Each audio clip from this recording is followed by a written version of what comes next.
Boa tarde. Começamos um novo canal teórico, dia 27 de outubro. Toda semana conversamos temas que são inerentes à nossa medicina e ao programa médico de família. Essa semana eu tive uma ideia e quem também ajudou na ideia foi mais até a Daniele, que trabalha lá comigo. E como é um tema intrigante, é um tema que todo mundo, na verdade, a maioria das pessoas não tem muita experiência sobre o ambulatório de transexualidade. Às vezes até tem pessoas que têm uma certa resistência a conversar sobre isso, mas não vejo o menor sentido criar resistência, já que é um tema atual, honesto e um tema que tem que ser encarado com todo respeito. O grupo da residência sempre respeitou todas as especialidades e todas a necessidade de conversar sobre qualquer assunto sem restrição, nunca houve e não haverá. Eu, como coordenador, sou um homem completamente democrata e aceito qualquer tema que venha acrescentar.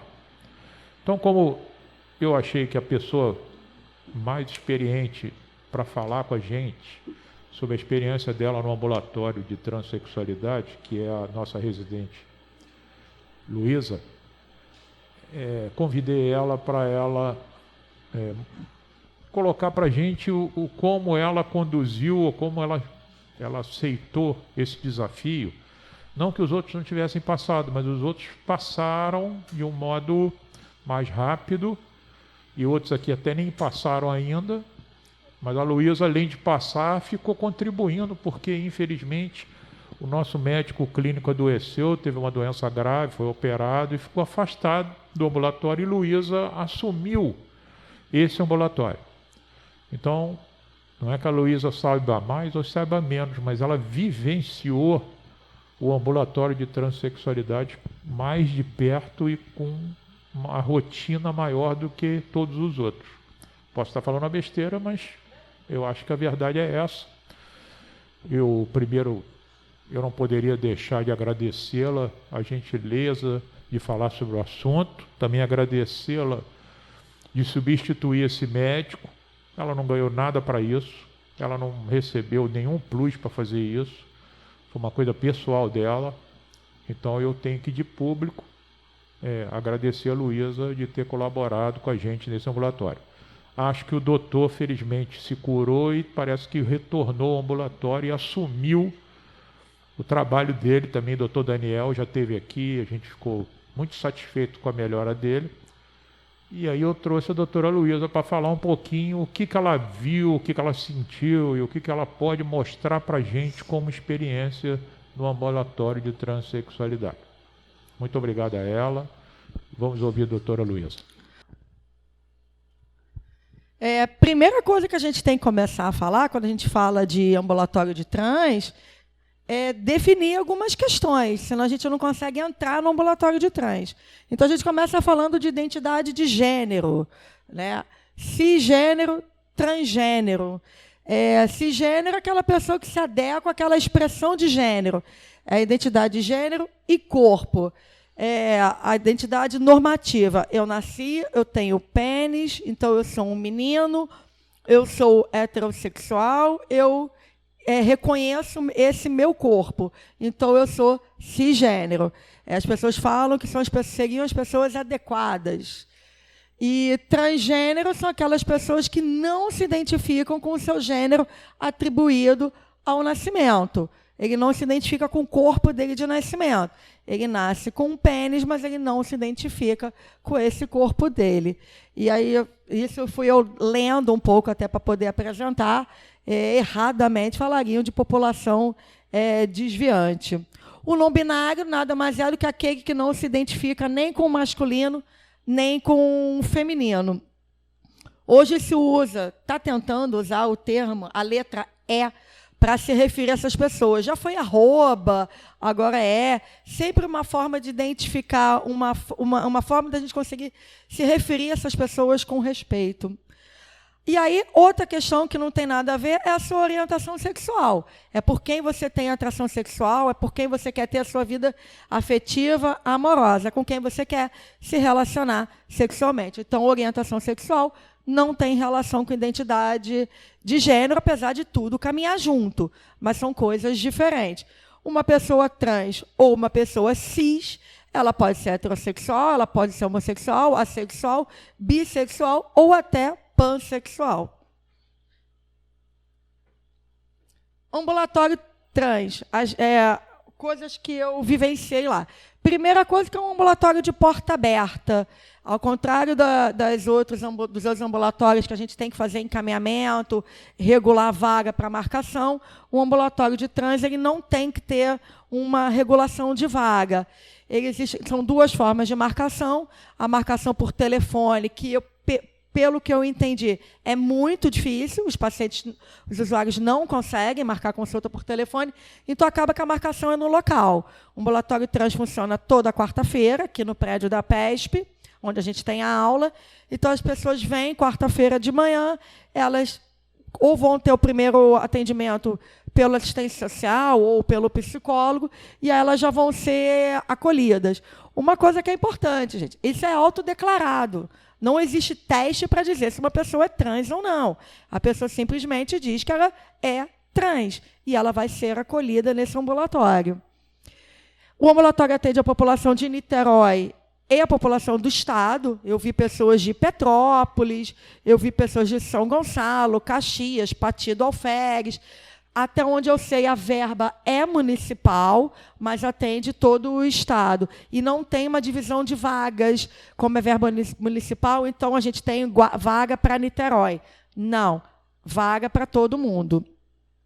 O ambulatório ele é formado por assistente social, psicólogo e o endocrinologista. O acolhimento ele é realizado pelo assistente social ou pelo psicólogo, e aí já são solicitados os exames que o endocrinologista vai querer para depois a gente começar a hormonização. Então, eu tentei lembrar mais ou menos alguns exames que estão ali. Existem algumas particularidades, eu não botei TSH e T4 livre, porque tem que ver se o paciente tem história de hipotiroidismo na família. Não botei prolactina, porque também tem as suas indicações, mas os exames, de uma forma geral, são esses que estão colocados aqui. E aí, o paciente, depois que ele realiza esses exames, ele pode realizar esses exames em qualquer lugar, ele vai retornar para a gente iniciar a hormonização, tá? Que é a prescrição dos hormônios para a população. Aí, coisas que eu percebi no ambulatório que eu achei muito interessante. Primeiro, que não se leva em consideração a saúde reprodutiva. Eu não vi o questionamento se depois essa pessoa vai querer engravidar ou não. E a gente fala de prescrição de hormônio que pode prejudicar essa usuária se ela desejar engravidar. Outra questão que eu percebi, não é questionado sobre orientação sexual. Não é algo que influencia na hormonização desses usuários. Então, não é perguntado. A gente, como médico de família, a gente pergunta muito, né? Mas isso não é levado em consideração no ambulatório trans. Outra coisa importante, o hormônio ele não é distribuído pelo SUS e é caro. Então, eu observei que muita gente, antes de chegar no ambulatório, acaba usando anticoncepcional, né? E não é o caminho certo o uso do anticoncepcional. E aí você prescreve o hormônio correto e tem gente que não consegue por conta do custo, porque não é dado nem pelo município, nem pelo SUS. Outra questão importante, a cirurgia também não é realizada, pelo menos eu não vi nenhum usuário que tenha conseguido. A gente até faz um encaminhamento. Existe um ambulatório de trans no Rio, no IED, acho que no Pedro Ernesto, na UERJ, mas eu, conversando com os usuários, eu não vi ninguém falando que conseguiu ou que conheça alguém que tenha conseguido realizar a cirurgia. E aí, falando um pouco de Niterói, né? Eu botei aqui no cadastro, não tem campo de informação trans. Quando a gente faz um cadastro de um usuário no PMF, é perguntado do paciente, mas se o paciente for trans, ele não tem aonde marcar. Então, ele não marca. Então, ele é o quê? Né? E aí, um outro questionamento. 1% da população, e aí, para a gente discutir, 1% da população é trans. Então, se eu tenho no posto, o povo da matemática, 10 mil pacientes cadastrados no meu posto, 1% é trans. Alguém já atendeu alguém trans? Eu atendi 1. Simone 1, Ju 1. É muito pouco. Aí eu pergunto, aonde que estão essas pessoas na atenção primária aqui em Niterói? Eu só atendi no posto 1 agora, esse ano, depois de já ter passado pelo ambulatório trans. Antes disso, eu nunca tinha atendido. E aí, será que a gente que está errado? Será que a nossa forma de acolhimento está... Antônio 1 também. Será que a nossa forma de acolhimento está errado? Será que a gente não sabe receber esse usuário no posto? Porque esse posto ele procura o atendimento no ambulatório trans. Aonde está o restante do cuidado desse usuário? Não está. Então, é uma discussão que a gente tem que ter, aonde que a gente está errando, que a gente não consegue acolher esse usuário para o nosso ambulatório. E aí, a primeira falha que a gente observa é que no cadastro a gente não consegue marcar o X no trans. Isso já é uma barreira para esse usuário quando ele chega na atenção primária. Tem até o nome social. E aí foi outra coisa que eu botei. Nome social a gente pode botar no cartão SUS. É um direito. Então, a gente vai botar. Mas aí, em Niterói, a gente tem um outro problema. Os exames laboratoriais, pelo menos na minha regional, a gente tem que botar o CPF ou o RG. Se essa pessoa não fez ainda a troca do nome, que é orientado no ambulatório trans qual é o caminho, eu sou obrigada a botar o nome de registro no pedido. Então, eu atendo uma pessoa trans, eu chamo pelo nome social, que é um direito dela, mas, na hora de pedir o exame, eu tenho que botar o que está no documento. É uma outra barreira. Esta mesma barreira eu encontrei na hora de fazer a prescrição do hormônio. Para todo usuário, eu perguntava, eu posso botar o nome social? Você consegue comprar? Tem gente que diz que sim, tem gente que me disse que não. Para esse que disse que não, uma outra barreira. Eu chamo pelo nome social e faço uma receita pelo nome da certidão de nascimento.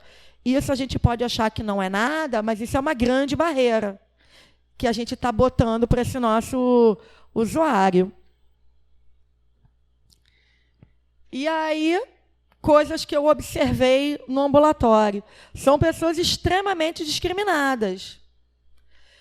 A grande maioria sai da escola mais cedo porque sofre bullying na escola, então ele sai da escola. A família é contra, né? A família não apoia esse usuário. E muitas vezes, porque eu não botei por questão da religião, que é uma questão muito forte aqui no nosso país. Então, tem gente que falou que não queria tomar o hormônio parcialmente por conta da família. E aí tem o papel da igreja, que também é um impedimento. Então, são portas que vão se fechar. Então, eles param de estudar, a família não aceita, elas são expulsas de casa, por incrível que pareça.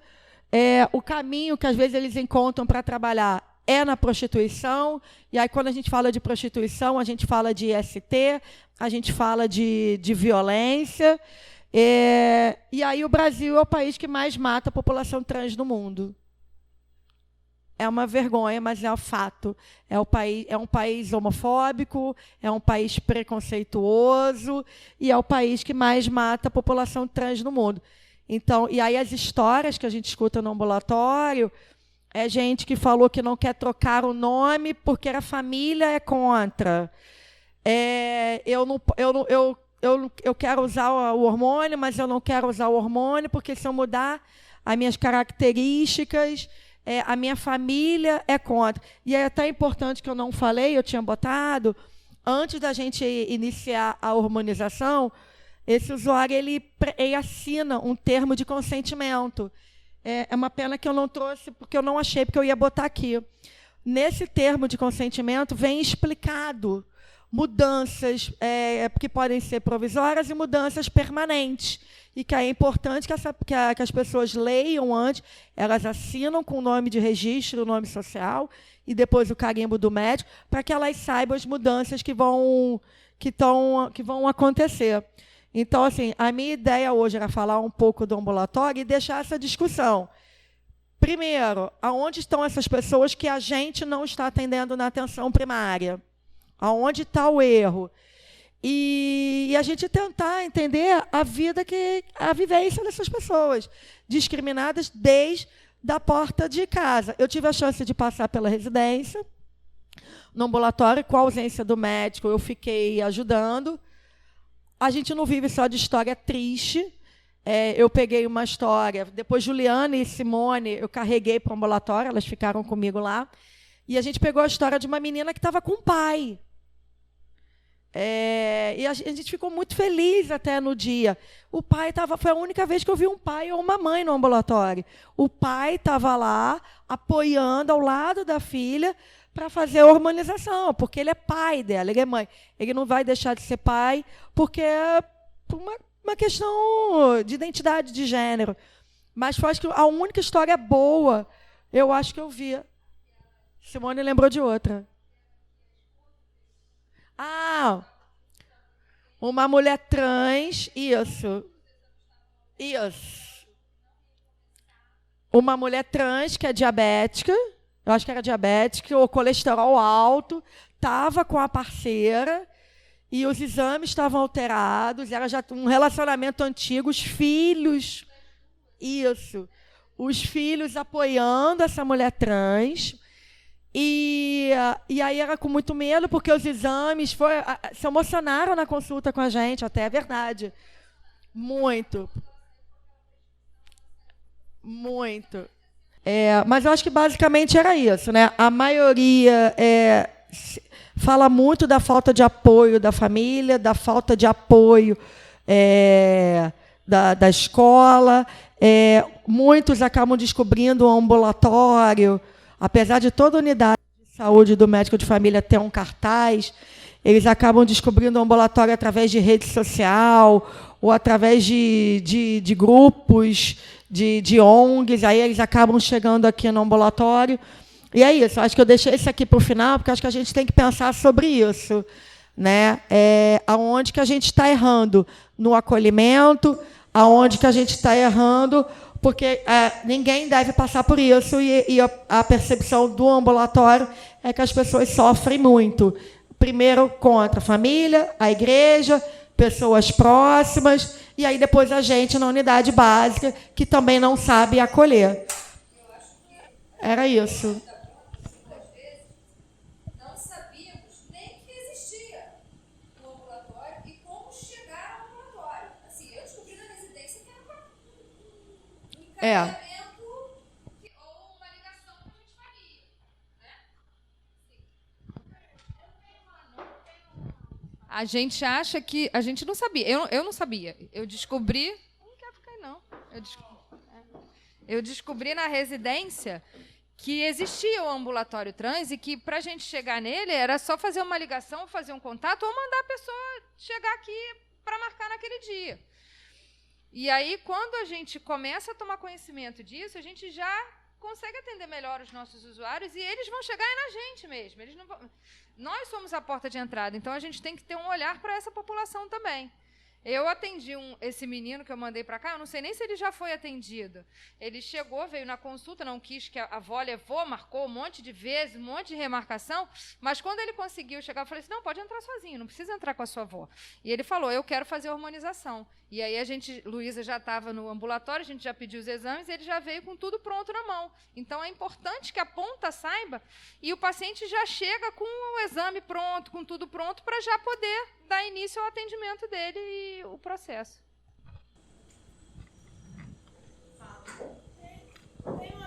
verdade minha, tá? Que assim, a pessoa quando chega no seu consultório, ela tem que dizer, eu sou trans. Ó, nesse, não. No consultório do posto de saúde mesmo. Porque assim, eu já atendi pessoas que tinham a orientação. Eu sei que não tem nada a ver uma coisa com a outra, mas eu já atendi pessoas que tinham a orientação sexual diferente, se vestiam, por exemplo, um homem que se veste como mulher. Mas não é por isso que ele é trans, não é isso? Você tem que perguntar, porque ele pode ser travesti. Ele tem que me dizer. Pois é. Sim, você pode perguntar. Tanto o homem quanto a mulher. Quanto o homem quanto a mulher. Você pode. A gente na nossa anamnese, que a gente não aprendeu na faculdade, né? A gente pergunta. Como você se declara, não é? Como você se vê, como você se declara. Acho que o prontuário eletrônico já tem, né? Sim. A orientação. Ele não fala sobre identidade de gênero. A orientação é um homossexual? Na verdade, a orientação sexual é o que eu botei aqui. É com quem você se relaciona. É a questão da atração sexual. É a questão da relação sexual. Isso é a orientação sexual. A identidade. Por isso eu quis começar logo botando a diferença. Então, eu até entendo isso. Agora, eu não consigo olhar para a pessoa para ser trans, ela tem que me dizer que é trans. Sim, você pode perguntar, tranquilamente. É porque quem chega no ambulatório, a gente automaticamente já sabe. Né? No posto, na unidade básica, ele vai te falar. Na verdade, isso já deveria ter sido feito no cadastro.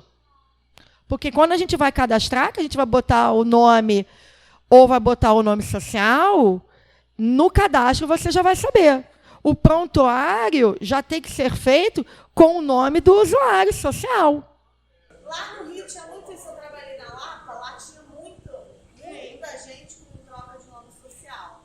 Aqui no Caramujo eu não conheci paciente não, mas lá... E aí fica a pergunta, onde eles estão? Será que no Caramujo não tem? Lá tinha muito. Se a gente tem 1% da população trans, cadê? Eu atendi 1 no meu posto, Juliana 2, Simone 1, Antônio 1. Vinícius nenhum, você nenhum. Cadê essa população?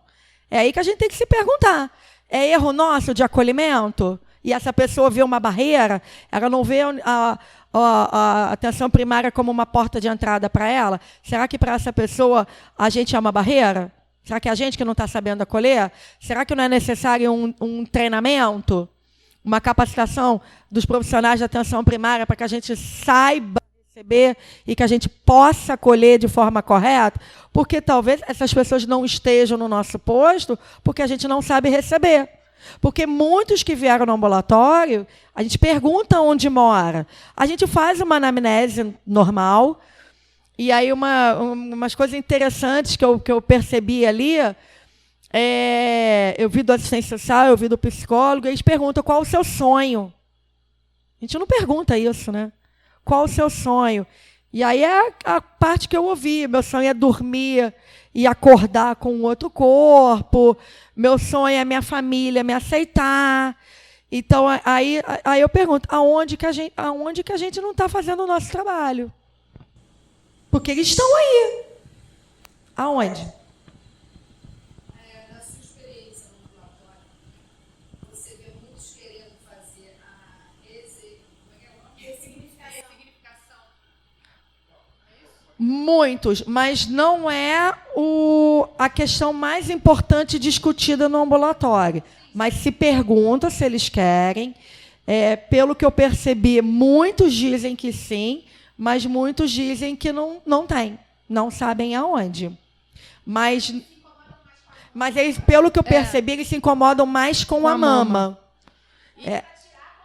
Quanto para tirar, quanto para colocar. Foi a parte que eu vi. E no caso dele, do desejo da... Fala o nome aí. Ressignificação. Eles conseguem a cirurgia? Não vi ninguém conseguir. Eu até fiz encaminhamento para uma pessoa para levar no Pedro Ernesto. Essa pessoa falou que o Pedro Ernesto faz. Não sei se é verdade, não sei realmente. Eu sei que tem um ambulatório e a pessoa ia lá tentar. Mas não existe uma parceria com o Antônio Pedro, por um exemplo, que é uma universidade escola, né? Será que não seria interessante essa discussão do ambulatório trans com o Antônio Pedro? Não existe esse canal. Na verdade, eles têm um ambulatório trans aqui e acabou. E Eles a não têm partir de nada que além. idade? O ambulatório trans aqui, ele atende a partir de 18 anos de idade. Ele não faz a hormônio. Isso é um protocolo do ambulatório. Em São Paulo, a USP tem o atendimento trans e atende criança. Aqui, a fala, que era por uma opção do ambulatório, só faz a hormonização a partir de 18 anos de idade. Antes disso, não é atendido aqui.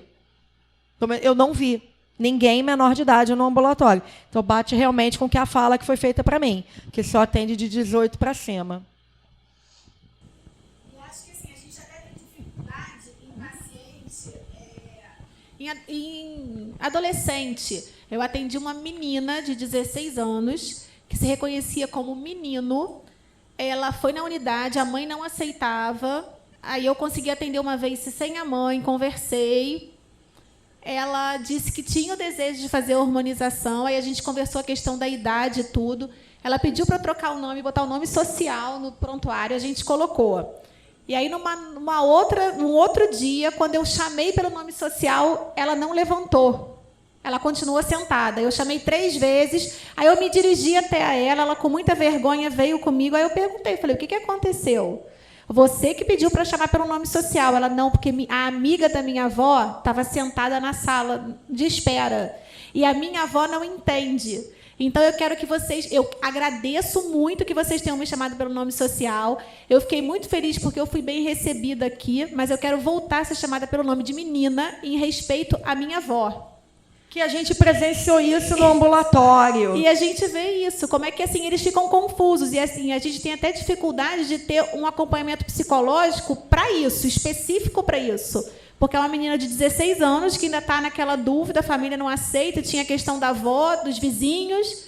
E aí, um pedido que ela fez, que a gente assim, aceitou, acolheu, né? E depois ela veio e trocou tudo, porque ela falou que não tinha como. E aí bate com a história de um usuário que a gente atendeu, que falou que queria parcialmente a hormonização, porque ele não queria grandes mudanças no corpo por conta da família. Ele trabalhava com a família, e que se ele falou que se mudasse muito, os pais iam mandar ele embora, e ele precisava trabalhar. Ele não queria se prostituir, mas aí fica aquela dúvida. Ele queria trocar, fazer hormonização, mas não podia. Então, ele queria tomar metade da medicação. A gente até achou engraçado assim, no início, porque a gente não estava entendendo. Ele, não, eu posso tomar só um, em vez de tomar os 2? Aí a gente falou, mas para fazer a mudança, você teria que tomar os 2. E aí, no final, ele acabou falando, não, é porque se eu fizer, eu vou mudar a minha aparência e eu vou perder meu emprego e eu vou ser expulso de casa, então eu não posso fazer. E aí a gente conseguiu convencer ele a não começar, porque também assim, é muito comum essas pessoas, antes de chegarem ao ambulatório trans, eles vão entrando em algumas redes sociais e tem grupos de apoio e eles vão se ajudando, se autoajudando. Então, eles tomam medicação de qualquer maneira, sem uma orientação médica. Tomam muito anticoncepcional. Então, às vezes, eles pegam anticoncepcional e tomam de qualquer maneira. E aí, eles acham que isso, eles estão indo para um caminho que está ajudando. E aí a gente pede muito isso. Então, assim, às vezes chega paciente com um exame bem alterado em função do que já tomou, sem orientação nenhuma. E aí a gente precisa organizar tudo isso, melhorar a condição do paciente para começar a hormonização. E a grande maioria vem sozinho ao ambulatório, né? E falam, não, eu estou sozinho porque ninguém me apoia. A gente viu poucos casos, né? Esse casal, um outro casal que era uma menina que faz faculdade, estudante de medicina, e a outra estudante de direito. São poucos. A maioria vem sozinho porque não tem suporte familiar, não tem suporte algum. E eles ficam muito perdidos. Teve um que perguntou para a gente, porque o patrão, ele estava querendo trocar o nome na identidade, e aí o patrão queria que ele pedisse demissão e prometendo que ia recontratá-lo com um nome novo, mas ele achava que o patrão não ia fazer isso, que a partir do momento que ele pedisse demissão, ele ia estar demitido mesmo. Então, assim, até isso eles ficam perdidos. Eles querem abrir uma firma para trabalhar sozinho, mas aí não sabe se abre o nome da certidão ou se espera mudar o nome. Então, eles também E no ficam... ambulatório trans tem assistência social que dá o auxilia suporte, nisso, dá o o suporte e que explica esse caminho pro usuário. E tem o atendimento do psicólogo também. Mas é uma equipe ainda muito pequena, não tem enfermeiro, por exemplo. É uma coisa muito tímida, Né? eles não colhem preventivo. A gente até estava se oferecendo A para gente estava colher comentando sobre isso, que não tem coleta de preventivo. uma E se a população gente grande tem, e não faz. se a gente está aqui na ponta, a gente não atende, a gente não está com a porta aberta no nosso posto. Aonde que colhe preventivo? Onde esses não pacientes colhe. fazem? Não fazem. Aonde faz o exame? No particular. Se fizer pelo PMF, eu não posso botar o nome social. E não tem. É cara, tem que comprar. Então, é um ambulatório ainda com um trabalho com uma demanda grande de usuários sendo atendido. Tem uma demanda ainda de espera, mas ainda é um ambulatório muito pequeno, que ele precisa de suporte. Não tem um enfermeiro do ambulatório, tem um enfermeiro do andar, mas não tem um enfermeiro do ambulatório trans. Não, e às vezes eles começam o tratamento, mas eles não conseguem continuar. Então a gente vê muito isso. Começam as mudanças, de repente ele perde o emprego, ou ele adoece, e aí ele não consegue se manter, e aí ele interrompe o tratamento e ele volta 6 meses depois. Ah, mas eu posso voltar? Porque agora eu consegui um emprego. E aí A gente ouviu isso. A gente ouviu muito isso.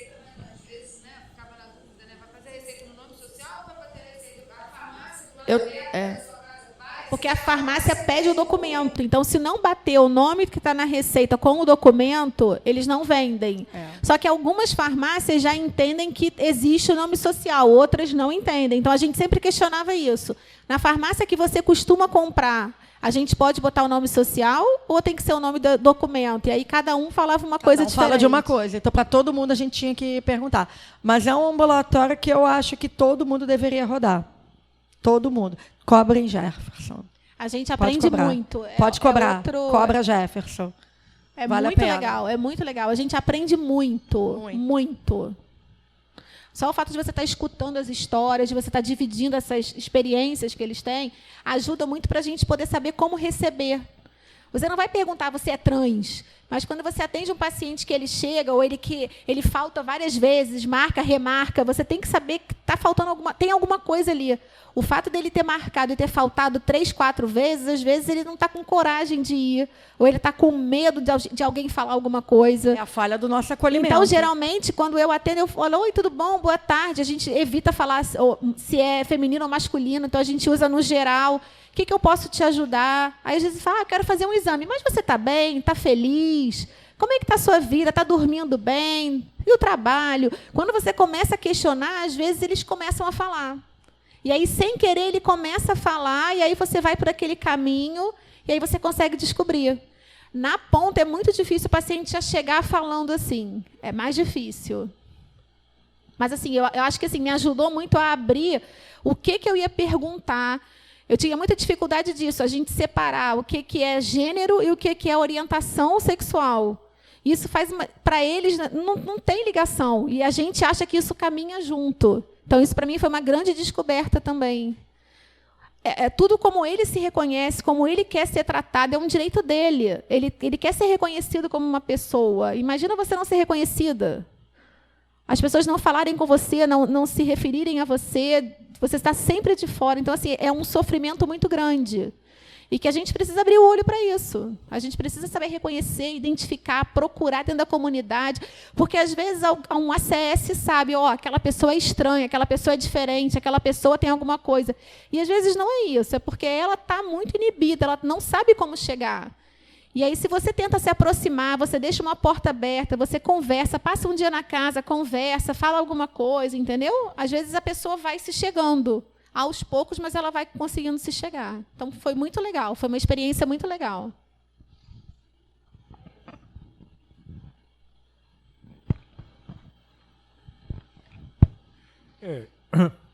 Realmente é uma experiência muito importante que elas adquiriram isso no ambulatório. Os R1s vão passar lá. Também acho muito importante. É um assunto muito polêmico porque tem muitas muitos tabus ainda, aliás, grandes tabus em relação a isso, né? E as pessoas ficam muito constrangidas, outras até por uma questão de machismo e de, né, que não aceitam bem essa relação, tratam isso com muita grosseria às vezes. Então, eu acho que com o passar do tempo essas coisas vão ter que se assentar mesmo, isso é uma realidade. Tantas outras coisas que não se faziam e não aceitavam, e hoje as coisas têm que ser encaradas com respeito. As pessoas se sentem desrespeitadas, né? Algum deles tem vergonha mesmo. Então, eu acho que esse é um trabalho inicial, mas é um trabalho honesto e é um trabalho importante nas relações. As pessoas eram talvez muito mais tristes do que são agora, porque elas tinham que esconder o que eles precisavam, na verdade, ser felizes, né? Porque eu acho que todo mundo tem direito de ser feliz, né? Então, tudo bem, tendência é uma tendência pessoal de cada um. Você não pode julgar uma outra pessoa e dizer que a outra pessoa será que você também é feliz? Você é casado, você tem namorado, ou tem marido, ou tem mulher, e aí, vive bem? Não sei. E vai dizer para todo mundo que você não vive bem com seu marido, com a sua mulher? Não fala. Aí um trai o outro, entendeu? E a mulher tem outro namorado, ou o cara mora na cobertura e senta o pau, bate na mulher. Então, eu acho que isso aí é uma consciência, isso é uma coisa, é uma realidade em que nós temos que conhecer isso, eles também têm que vir, as famílias têm que entender, né? Nós vivemos num país ainda muito preconceituoso com as coisas, né? Isso aí a religião também é um poder muito forte no nosso país, então é um tabu muito grande, né? Então a dúvida da Marília é a dúvida de uma opção de gente, né? Como lidar? Entendeu? Eu nunca tratei ninguém lá no consultório que bateu, marcou consulta, eu não saberia fazer como... Eu, Jefferson, não sei conduzir isso. Aprendi com vocês aqui um pouco da experiência que vocês passaram. Porque eu sou uma pessoa, não é que é mais velha, mas, entende? Tenho mais vivência que vocês e não vivi isso. Então, isso era uma certa neutralidade, né? Não, tal, mas agora não tem neutralidade, agora é a realidade, entende? Então eu acho que a gente tem que continuar falando sobre isso, por isso que eu trouxe a Luísa para abrir essa questão. E eu só não botei os hormônios, porque isso é fácil acesso na própria internet. Na USP eu não botei os hormônios utilizados que mais se prescreve no ambulatório, porque isso é muito fácil da gente pegar pela internet. Se você pegar pela USP, você vai achar o protocolo, ou quando rodar pelo ambulatório, você vai ver quais são os mais utilizados, mas eu achei que não era a questão mais importante hoje, discutir hormônio. Então, eu acho que foi muito boa a aula, achei muito boa a conversa, e quero agradecer novamente a Luísa, agradecer a Juliana, a Simone, né? As duas tiveram lá, e aí todas as três tiveram as suas experiências. Marília vai passar por lá, não sei se Antônio já passou, ou vai passar.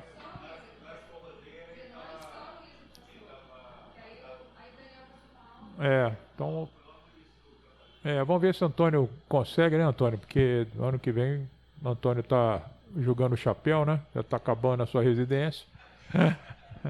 Marília ainda tem um tempo aí conosco, Vinícius também, e o Antônio tem que estar na fila rápida aí para não perder essa passagem lá no ambulatório. Boa tarde para todo mundo. Novamente agradecer a Luísa, agradecer a todo mundo a nova aquisição no nosso canal teórico. Um abraço para todos.